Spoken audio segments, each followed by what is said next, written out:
All right, it's the 49ers gravy train. I'm here.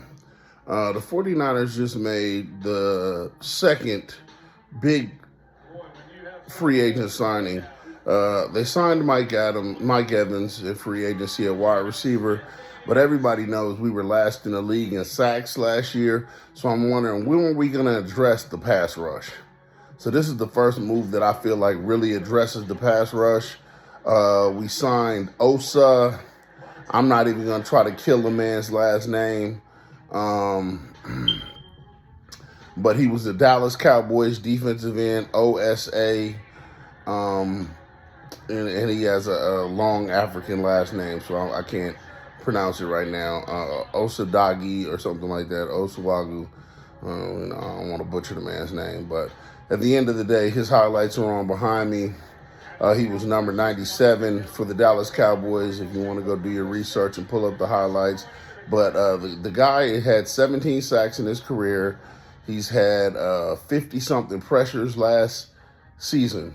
So he's a bona fide pass rusher from the interior. And, we have West. We got C.J. West.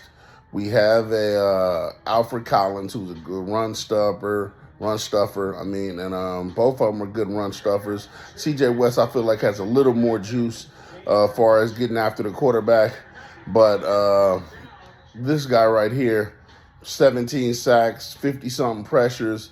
His pass rush win rate was fantastic. As you can see, the guy plays the run exceptional. Trench warfare, I said, was my theme of the offseason. And John Lynch and the San Francisco 49ers have made another big move.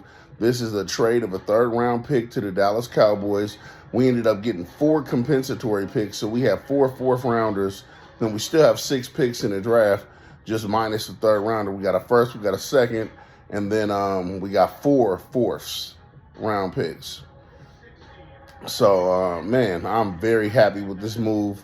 The guy is a pass rusher. I mean, he had, I want to say, 3.5, 4 sacks last season at defensive tackle. That's pretty decent. But the pressures, the 53 pressures, stand out to me. And if you look at the seasons before with Michael Parsons, he was a little more productive. He'll have Nick Bosa with him. I think we still have Huff as is on the team as well. So the pass rush is looking better for next season. I still fully anticipate the 49ers to add outside edge player in the draft and probably in free agency. So, we'll see how it goes. But as far as I'm concerned, the 49ers are doing what they need to do in the first couple days of free agency. I mean, they signed some backup pieces like the linebacker Wallow, who's a good special teams player who actually played pretty well in a pinch in Philadelphia.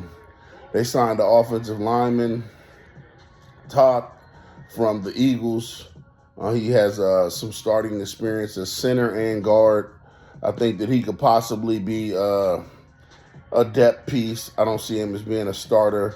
And they also signed a left tackle Lowe from the Patriots, who I also see as a depth piece, maybe a swing tackle, but not a starter. I don't see any of those guys as starters.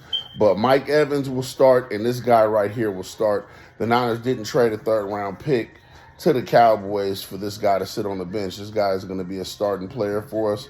So, OSA, welcome to the team. We're going to need your pass rush next season. We're going to need your fast get-off. He's disruptive, tackles for the loss in the backfield. He has a quick first step.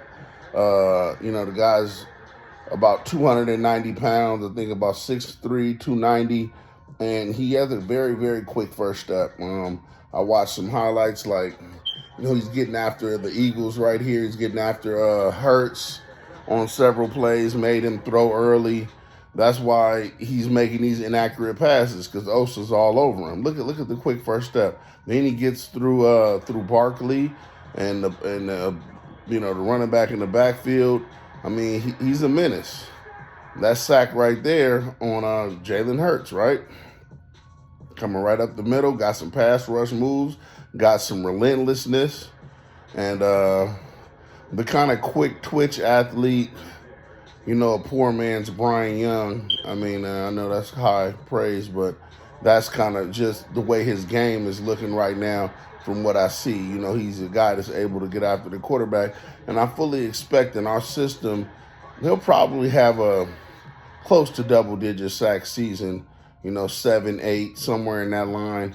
I think he has the potential to get after the quarterback like that on that level. Like I said, the 17 sacks in his career so far, the 50-something pressures that he had.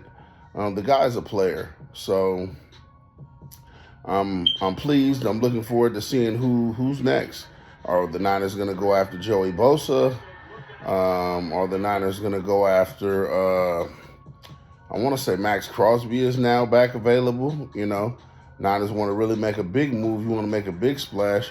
Trade the first round pick this year, maybe a second next year, and go and get us Mad Max. The Ravens don't want him, and the Raiders are still going to trade him to somebody.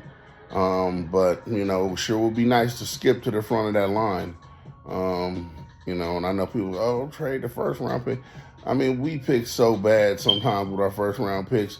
Max Crosby is a guaranteed thing. You want somebody that's going to get you double-digit sacks on the other side of Bosa. Out of the players that are left in free agency, I really feel that Max Crosby is the best free agent available, and he's the best pass rusher left on the market, and one of the maybe top 5, top 10 pass rushers in the NFL, depending on, who you have on your list. But his production says that, he's going to earn a big contract, and maybe the Niners don't want to pay that big contract, so I can see why they might not make the investment in Crosby. But if it was up to me, if it was my money, if Eddie D was still the owner, you know what I mean? We trying to win this 6th championship or what? So, go all in, push your chips in the middle, and go and get us a boy.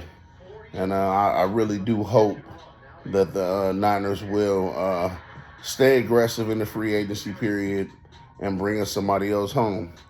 All right, this is your boy Rich Gravy with the 49ers Gravy Train. Peace.